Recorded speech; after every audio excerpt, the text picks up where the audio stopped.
Hello, hello. Welcome to the next episode of the Cash Flow Bros, where passive income makes massive income. My name is Justin Smith, also known as JES Capital Investments on IG, and I have my partner here. Malik, real estate coach Carter, on Instagram. And we have a special guest, D'Angelo. So we want to have this young man introduce himself. Hello the plug. Hello, the plug. So let's get right into it. What's going on, y'all? I'm D'Angelo, Elo the Plug on Instagram. I am a credit and business consultant as well as a truck business owner. So that's a little bit about myself. I'm glad to be on the podcast with you guys today.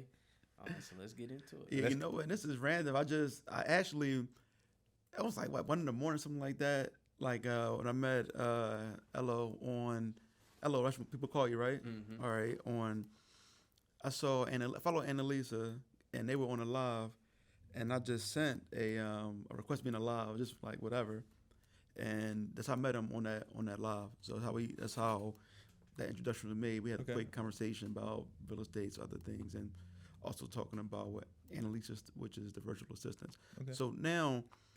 So how did you get? So do you actually do credit repair for people, or do you have a just credit repair coaching program? So I have a credit repair business, but I have a VA that does most of the work. So from time to time, I'll get in and do disputes, but for the most part, my VA, she does most of the work. And then I have a separate company, a consulting firm, where I teach people how to leverage their credit and start up businesses. So it's two separate entities. Mm-hmm. One is actually doing the work for people, and the other is showing people, how they can leverage their credit to start up businesses. That's cool. So where are you originally from?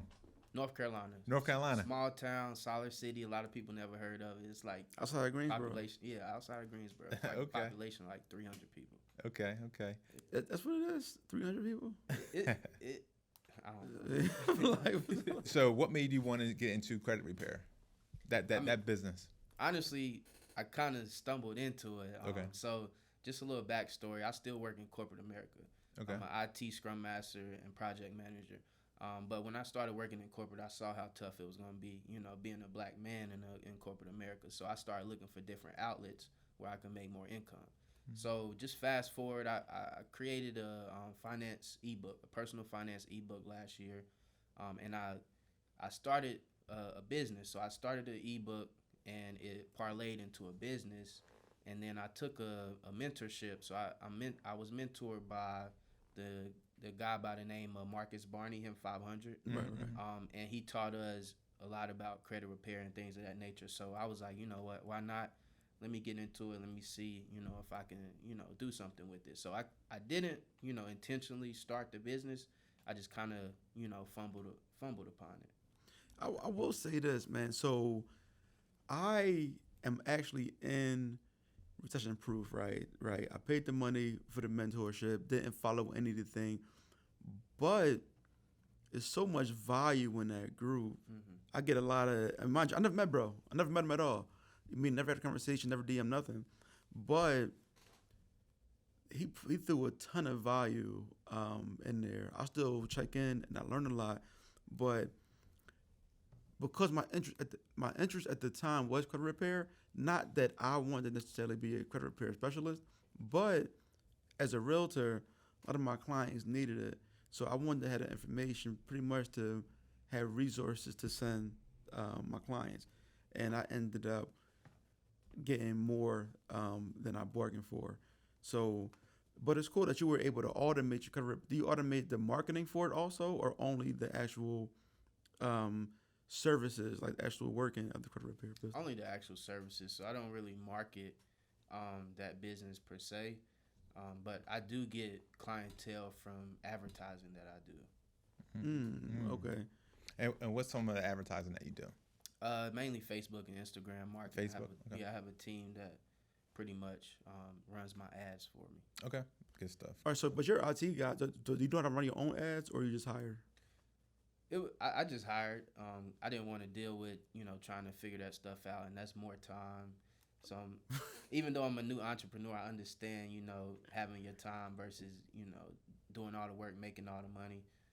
So I just wanted to Yeah. have some of my time back. And I think that's key and a mistake that new entrepreneurs make, right? We try to do it all rather than focusing on your strengths and then delegating things that are not your strengths, that maybe some weak areas, right? So you can't do everything. So that's definitely a key point right there you just made. Yeah. Be able to delegate. I mean, it took me a long time, right, to even get to that point where I didn't want to try to do everything. I was like, man, I'm not paying that person for that. I can do myself, right? I don't want to pay for this. I could just use. I can do that. But it took me a long time to get to the point where, like, nah, you should probably use a team, to make sure you do things. All right, and so, and the other one, so you help people to leverage their credit to start businesses, right? So, are there particular businesses you help them open, or whatever they want to do? So really it's whatever they want to do. I just show them the business structure, how to set up your LLC properly so you can get business funding, how to fix your personal credit so you can leverage it to be a PG and get business credit. And then I tell them, you could start a credit repair business off the information because I'm giving you the same systems and tools that I use. So I'm showing them that, as well as the trucking industry. I showed them how to get into the trucking industry, the way that I got in, as well as how to run tour road. So I ran. All right, well, hold on, wait. Oh, you're giving a lot of game right here. We gonna bring it back because we gonna get to definitely want to talk about Turo and get your opinion about my post today, and talk about that.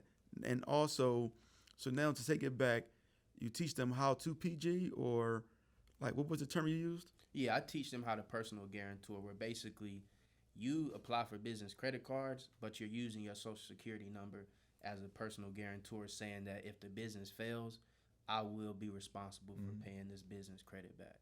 Okay, and so you're using the credit. You're teaching other people to use their credit to leverage so they could open a business, which is key. I mean, I pretty much bootstrapped my business. I mean, starting off, and I'm a real estate guy, right? So FHA loans or conventional loans, but I didn't start use other credit because I'm a little credit diverse. I've been in business for a long time. I'm sure quite a bit older than you are, and I was in business in 2008, and I lost everything in 2008, like at the end of it, right? So I was making 6 figures a year. I thought I was a hot shot, and I was splurging, and then I lost it.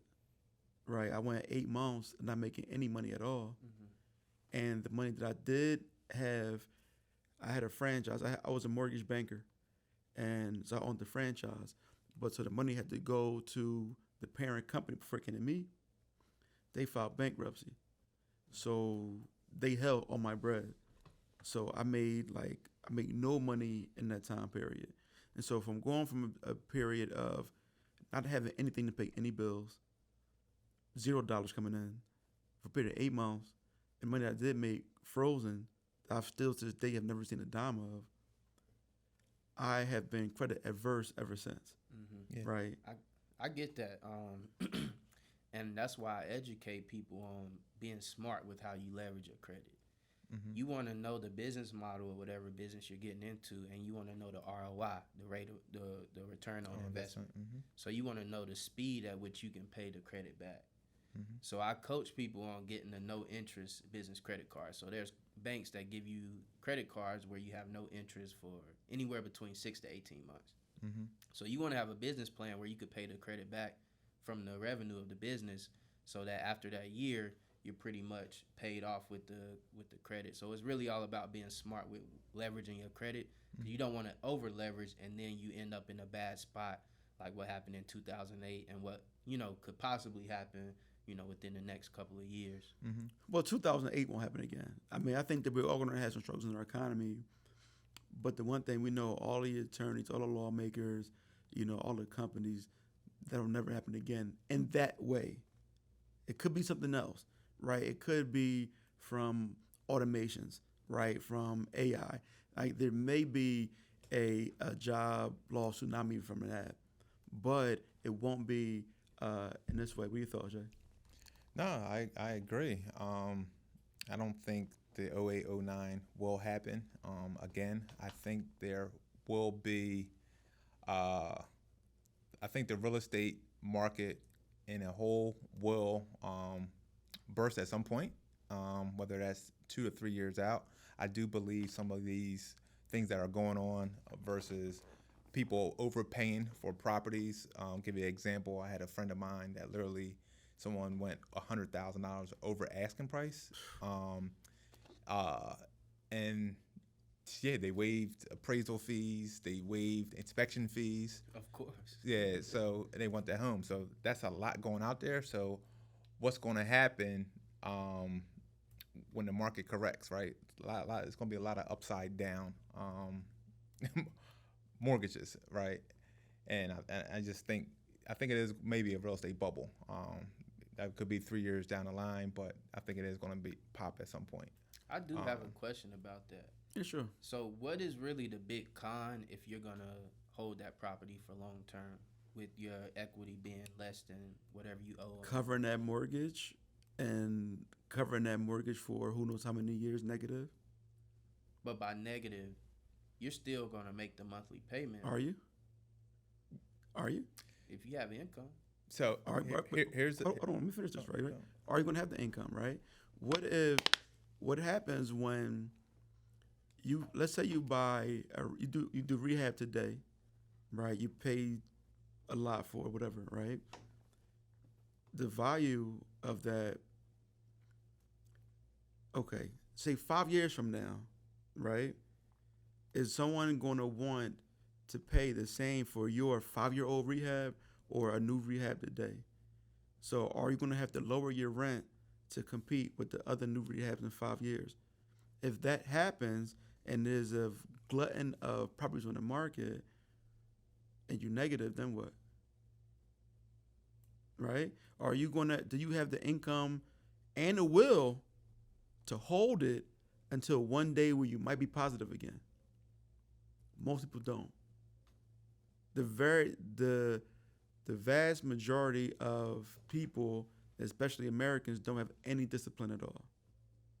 I agree. Myself included. If I had more discipline, I wouldn't be overweight. It's a fact. Right? I'm disciplined when it comes to money. I'm not as disciplined when it comes to the spoon. You know what I'm saying? Mm-hmm. So we all have our thing that we disciplined with and not disciplined with. And people don't even really know how money works. So at what are you going to hold on to this property negative for a long period of time? Probably not. You're going to be like, you know what, cut your losses. And you know what happened to me? I foreclosed on my stuff. I lost it. Well, I gave it up. I actually went to the auction when it was auctioned off. And I felt relief. I was like, I cheered because the mental burden of that foreclosure and seeing my credit being decimated every month, and people kept breaking in, stealing stuff. I tried to fix it up. They stole my doors. They stole my windows. They stole my copper. They stole my ceiling fan. You know what I'm saying? Mm-hmm. It's just like, if it's vacant, people gonna mess with it. Mm-hmm. And I didn't have the money to fix it up fast enough to get it occupied. So eventually, I had to let it go. Are people going to hold on to properties that they're underwater? No. And I don't think they even should, which is the reason why you got to put the larger down payments. So that would be the long-term problem. If you're paying more than a property is worth. That's what I know that I went through, right?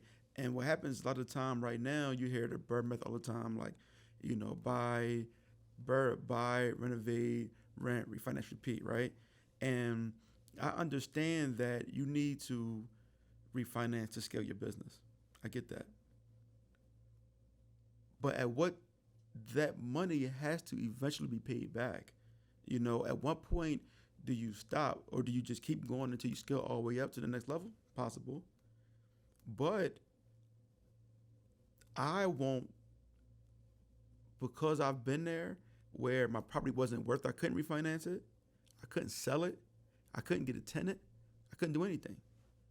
And then because people are younger, weren't in the business in 2008, they don't know that the banks cut your credit cards off. I had lines of credit. The bank was like, yeah, line of credit, no more. You can't borrow from it. You can pay it back, but you can't borrow. You know what I'm saying? This is a HELOC on my crib. Like, it's on a house. Bank was like, nah, we're not going to give you no more money. Understand? But They freeze them. That's they what freeze them. them. Mm-hmm. They tell you, they cut them off. But people don't know that because they didn't go through it. And so they don't know the negatives. If you're very disciplined, making an income, then no problem. But a lot of people don't have discipline. Are you around that time period? Mm-hmm. People don't realize how bad it was in 2000. People were committing suicide, bro. It was bad out here, Yeah. right? And but if you didn't go through it, if you didn't see, be like, yo, I saw on the news this man jumped off of City Hall, Philadelphia. It was bad. And so, yes, you're gonna take more risk if you don't know how bad it can really get out here. And if you're okay with losing everything, that's fine. But it's the foreclosures in the business name, whatever. I lose it, whatever. It's possible. I already went broke twice. Ain't gonna happen the third time. I'm 43. I'm not trying to rebuild. Understand? And so I am in more preservation mode and grow slow mode. I'm not in scale mode anymore. I don't have to take the same risk as I did before. Understand? Yeah. So, but that's that. But yeah, there's obviously there are a lot of ways, and we're gonna jump right into it about the different cash flow. We're the Cash Flow Bros, and we're gonna talk about different ways to make money, right? So I want to segue right into you mentioned about trucking. So let's talk about a little bit more about trucking and how how you got into that and how others can also get into the trucking business. Yeah, so the way I got into trucking, of course, was using my credit. So I used 2 lines of credit to buy my first truck. So the truck, it ran about $37,500. So we bought that back in September of last year. It's 2021 now, 2020. So we bought the truck back then, no trailer. So we power only. That means you don't have a trailer. For people who don't know, that's power only. It's less money in power only, but that's a way you can get in without having to purchase a trailer. So I hired my cousin, and that's one of the key pieces too that I like to highlight. It's a driver shortage in the trucking industry. It's hard to find dedicated drivers. So we had a plan in place before even setting up the business and buying a truck. We had already hashed out a plan to put my cousin through CDL school. So we put him through school. We started running through Amazon. So we started fourth quarter, which was a good time to start last year. And we did pretty decent for our fourth quarter, being brand new into the business. What's pretty decent, if you don't mind? We did $55,000 in revenue in the first 3 months. That's dope. Brand new in the business. We don't know nothing. That's excellent. Yeah, that's so excellent. that was the fourth quarter. After your first 90 days, you can start getting more work. So your authority, that's what you use to run, your authority becomes older. So you get more access to more freight. So first quarter we did well. And then we've been able to get to a point where the truck is pretty much paid off at this point. So a year in, and that was based on our projections. We knew that the truck was going to be paid off within a year. So that's another thing, like when it comes to business models, you want to look at the ROI, like I said, so you can know how fast you can pay the credit off, so you're not, leveraged anymore by the credit. So that's really big on what I like to show people on. But just to get back to your question, the trucking industry is very lucrative as long as you have good management and you have a good consistent driver. There's money to be made. We consistently average $20,000 to $25,000 a month in revenue, and out of that, we're looking at around $7,000 in profit a month. Every month. Just for owning the truck. So I do want to make a point of what you said earlier about a driver shortage. It's not just a driver shortage. We're short 100,000 drivers. There's I was talking to someone in the field, and I was reading a bunch of other stuff. Yeah, we're short 100,000 drivers in the trucking. And so one of two things is going to happen. One, people are going to decide to be drivers. Or two, there's going to be a lot of autonomous vehicles on the road because that freight got to move. And so we should probably get ready for more automatic driven trucks on the road, probably sooner than later. 100,000 jobs That's a lot of work, you know. So let me ask you this, D'Angelo. So how did you even learn about the trucking space? So I honestly I was learning about it in that period where I was trying to figure out different revenue streams when I was just starting my corporate America journey. Mm. So I came across it, watched a few different YouTube channels, listened to some podcasts, and I came across Alex Good Energy. I want to say back in 2019 when he did the Earn Your Leisure episode, and previously to that, I had started another trucking business with some guys out here in Atlanta, but after seeing the startup costs, we didn't go forward with it. So started up another business after that episode. So I sent it to one of my close friends from high school. I sent it to him. I'm like, man, you know, because I always wanted to get into the trucking industry. So I was like, look, this is an opportunity. And he was all in. So he was like, let's go through with it. Mm. So I went ahead, set up the LLC, and I started talking to my cousin, and we created a plan. So that's pretty much how I got into the industry. Okay, so I thought that I didn't know Alaska Energy's model was to own trucks. I thought it was just the only authority in dispatch. That's not it. Yeah, so owning the truck, well, it's a lot of different ways to get into it. But we decided to get our own authority instead of lease on to another trucking company. We wanted to have our own authority just in case we decide to lease other trucks onto our authority, because that's another revenue stream as well. Oh, so I didn't know anything about like leasing the truck. So it's a lot of different revenue streams. And so if you don't mind, just so how's that model? The couple of models work, right? How to make money leasing through your authority? How's that work? So leasing through your authority, the common percentage is around 25%. So basically what that means is if you lease a owner operator, that's what they're called. Okay. Somebody who has their own equipment and they're a driver. If you lease an owner operator onto your authority, generally you're looking at getting 25% of their revenue. So you have the authority. They get so that's just passive income just because they're on it now. Are you on the hook insurance wise? Anything happens? So that depends on the terms of the lease agreement.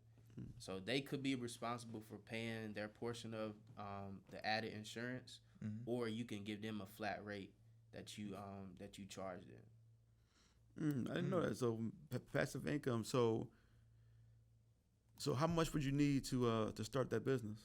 To start up, like And having and let's say an authority that you want to lease off of.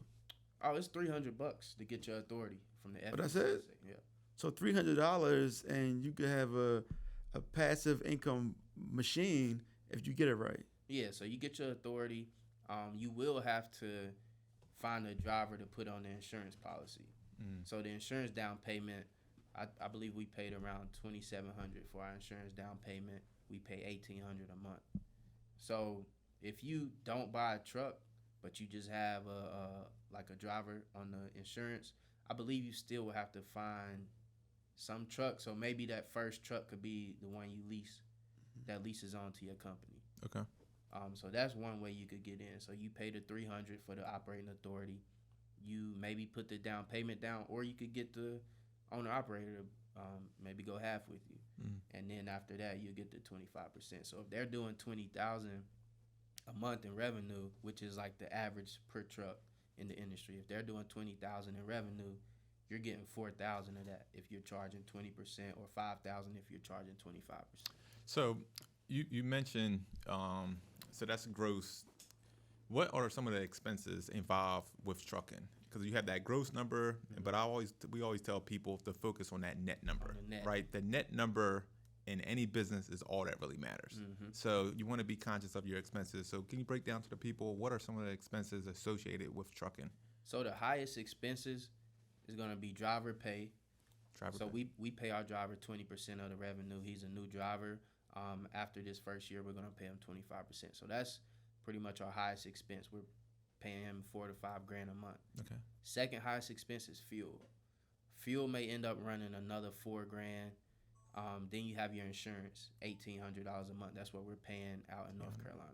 So those are the top three highest expenses. Everything else, you can put back money for maintenance and things like that.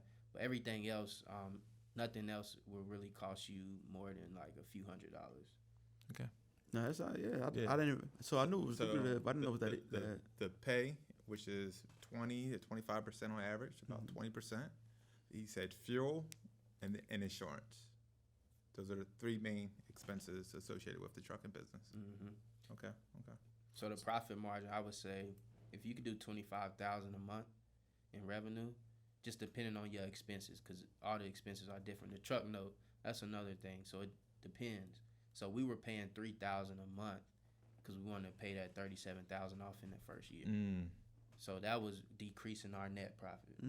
So it depends on your expenses as well, but that was another one, the truck note. So you got your driver pay, Yep. you got your insurance, your fuel, and your truck note. Okay. And trailer if you have a trailer. Huh.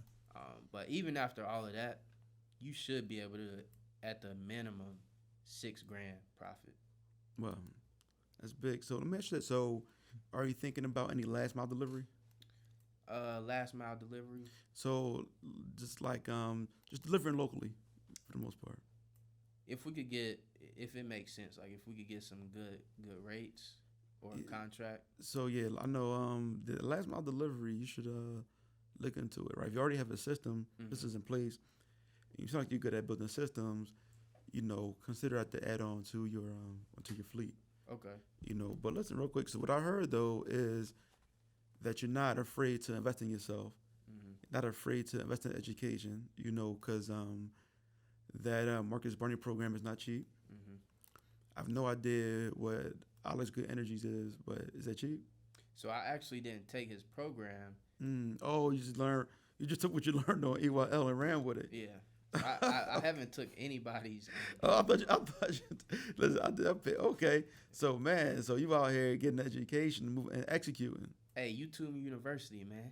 YouTube University. YouTube University, man. Y'all better get on it. Listen, I think I have a I'm sure I have like associates, maybe even a bachelor's from YouTube on aquaponics. That's a whole other thing. Oh my gosh. Aquaponics is my thing. I mean, I love it. I haven't into it yet, but I'm trying to get everybody to work on aquaponics, man. What it is, you put the closed system, you have a fish tank, fish pond, pump the water out to grow your plants in your plant bed. The plants take that water and they come through clean. The clean water go back into the fish tank, a closed ecosystem. I'm on that. Like I've been studying that for years. I spent an embarrassing number of hours on YouTube looking up how to create an aquaponic system. Yeah. But I am little morbid because I think that the oceans are being overfished, and we're going to need to feed ourselves. Yeah. Just real quick. So I'm 43. My dad used to take me to Jersey to go fishing. We used to fish from the beach, fish from the pier. We would catch fish, bring it home. Now, if you're not on a boat going out an hour to a wreck or to a rock pile, you're not catching any fish. Oceans is empty. So I'm like, damn, I should probably learn how to raise fish. Raise protein. It's a little morbid, but it's my life. That's why, right? So now, you have the trucking, which is it passive for you all the way or semi-passive? So I would say like 75% passive. 75% passive. I hired a dispatcher internally, so she pretty much handles all the day-to-day stuff. Okay. So I'm just responsible for making sure we get paid. That's a great responsibility to have, and we all want to make sure it's hard to turn that part over and make sure you get paid. Absolutely. Right? And then your credit business is automated also. For the most part, my assistant, she pretty much handles all our clients. Every now and then I'll get in and do some disputes, but for the most part, she handles everything. Then is it a financial school? Is it a book? So it's a consulting business, so it's a lot of different things in it. So I'll break it down to you. I have the digital products. So I have my personal finance ebook. That's what started FFB, Financially Fit Blueprint. That's the ebook. I have an LLC startup course as well, where I show people how to set up an LLC. Have a do-it-yourself credit book. So I show people in the digital course. Also have consultations, so paid consultations. That can be, just a 1 hour thing or a monthly thing, just depending on the client. Have the mentorship program. So that's the 4-week program for somebody who wants everything. Also have trade lines, so authorized user accounts where people pay me to be an authorized user on different accounts.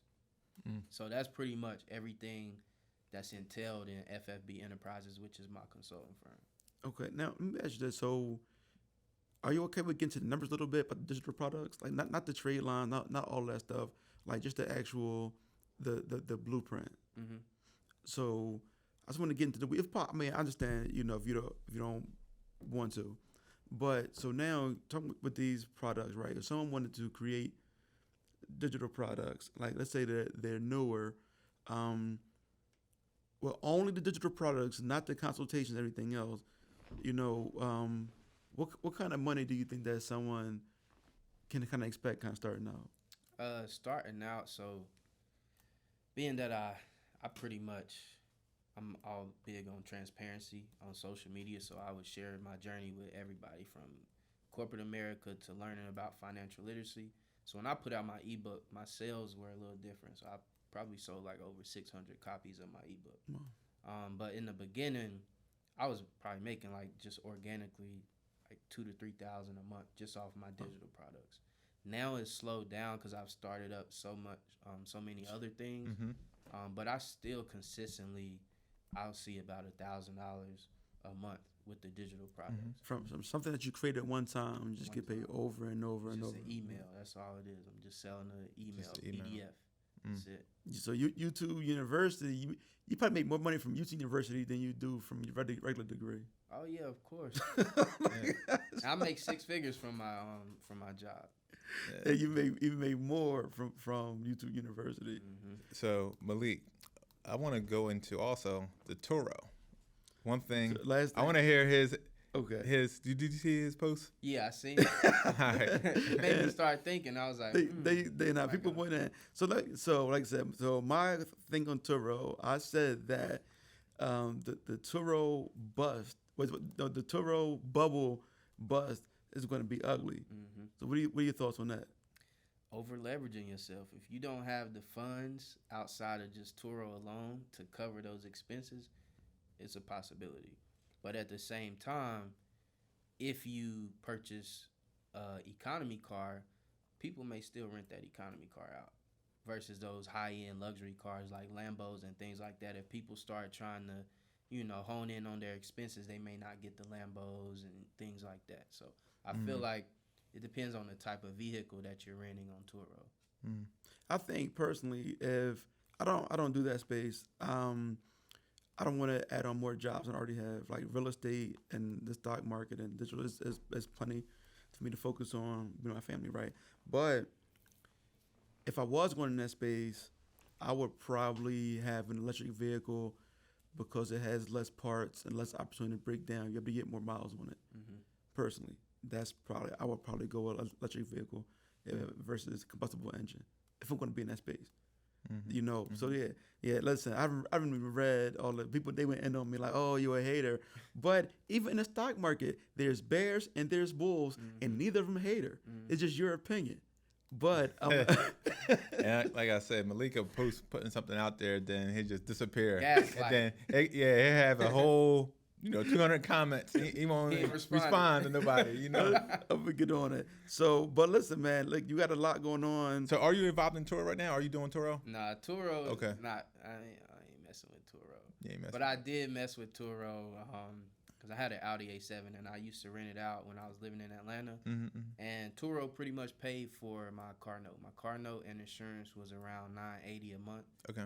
And I rented it out enough to cover that. So I show people, you can get a luxury vehicle and Turo will pay for it if you, price it correctly. You have good pictures and things like that.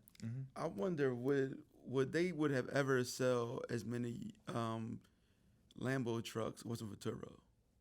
That's a good question. Some people have private rental companies. Some people have private literally. Yes. Yes, I know. But so it depends on the location too. Like, yeah, but you can't get a Lambo in Charlotte. You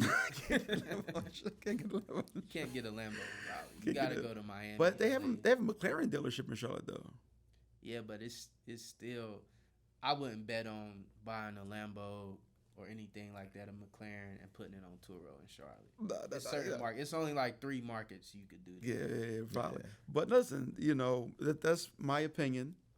I think that there's nobody that can tell me that someone with no business experience should go out and buy 5 cars today. That's a good business model. Nobody can prove that that's a great business model to me. Yeah. And I just think that the barrier to entry is too low, and if anybody can do it, everybody will do it. And so there's gonna be too many cars on the road. So now you're getting $60 a day, then it becomes $40 a day, then it becomes $30 a day. Then it's like, damn, I can't pay. You know what I'm saying? My opinion. So yes, there's always gonna be winners. In real estate, as a realtor in Philadelphia, 10% of the realtors make 90% of the revenue. And that's the same thing's going to be in the car space, right? The top tier, the top people that know how to run the business well will make money.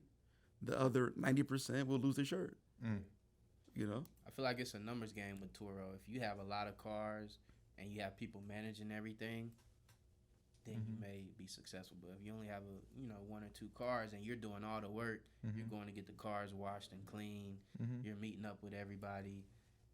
It's too much time. Like, it doesn't make sense. Yeah. I'm all about that's why I was casual. I'm about passive income out these streets. Absolutely. Yeah. So what's next for D'Angelo? What's next for you?